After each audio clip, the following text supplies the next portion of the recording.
అమర్నాథ్కు వెళ్లిన తెలుగు యాత్రికులు ఢిల్లీకి చేరుకుంటున్నారు. 3 రోజుల తర్వాత 15 మంది యాత్రికులు ఢిల్లీకి చేరుకున్నారు. ప్రభుత్వం, సైన్యం సహాయంతో క్షేమంగా బయటపడ్డామని అన్నారు. సహాయం చేసిన ఆర్మీకి కృతజ్ఞతలు తెలిపారు. ఇవాళ మరో 150 మంది యాత్రికులు ఢిల్లీకి చేరుకోనున్నారు.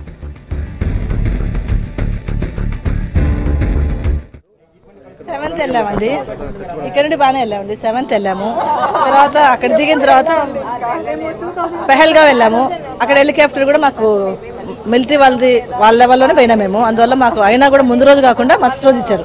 8thకనే వెళ్ళాము. ఆ రోజంతా వెయిట్ చేసాము. ఆడే రూమ్ లో ఉన్నాము. మరుసటి రోజు మార్నింగ్ 5:30, 6 వెళ్తే బ్యాచ్లు మమ్మల్ని 3-4 సార్లు పంపించారు. చేరిన తర్వాత అక్కడ డోలీలు, పల్లకీలు, గుర్రాలు ఎట్టంటే వెళ్ళిపోయి దిగిన తర్వాత మళ్ళీ హెలికాప్టర్ లేదు, మరుసటి రోజుకే అన్నారు. అక్కడ క్యాంపులు వేసింటారు కదండి, మంచాలు వేసి క్యాంపులు, అందులోనే పడుకున్నాం. మామూలు మిలిటరీ క్యాంపు లాగా. ఇక మన ఆంధ్ర నుండి ఫోన్ చేసి జాగ్రత్త అంటే ఆ రోజు రాలేదు. ఇంకా సెకండ్ డే మాకే రిస్క్ అనిపిస్తుంది. ఎన్ని రోజులు ఉండాలి ఇట్లా, ఒక్కొక్కరు వెళ్ళిపోతున్నారని ఫోన్ చేసి చెప్పాము. మేము వచ్చేస్తాము, మీరు ఏం చెప్పినా అంటే సరే జాగ్రత్తగా రండి అంటే అక్కడ లోకల్ డిఎస్పీ ప్రశాంత్ సింగ్ అని ఆయన వచ్చేయండి అంటూ వెళ్ళాము. 200 వెహికల్స్ అండి. 8:30కి రూమ్ ఖాళీ చేసి వెళ్ళాము. నిలబడినాం అందరము వెహికల్లో. 200 వెహికల్స్ ఎస్కార్ట్ ఒక 5 బెటాలియన్లు పంపించారు. 75 కిలోమీటర్లు 5-6 గంటలు పట్టిందండి.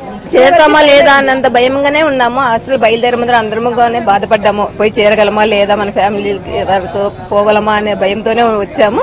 కానీ దేవుని బాగా ఇక్కడికి వచ్చినాకనే కొంచెం హ్యాపీగా ఉన్నామండి. ఇంతవరకు 15 మంది వెళ్ళాము. మొత్తం 15 మంది మా ఫ్యామిలీస్ అంతమంది 15 మేమే.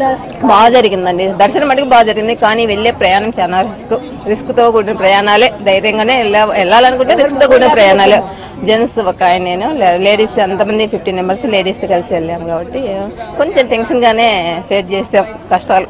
కానీ ఇంతవరకు ఇలాంటి యాత్ర మళ్ళీ వెళ్ళకూడదు అనేది పడిపోయేసింది.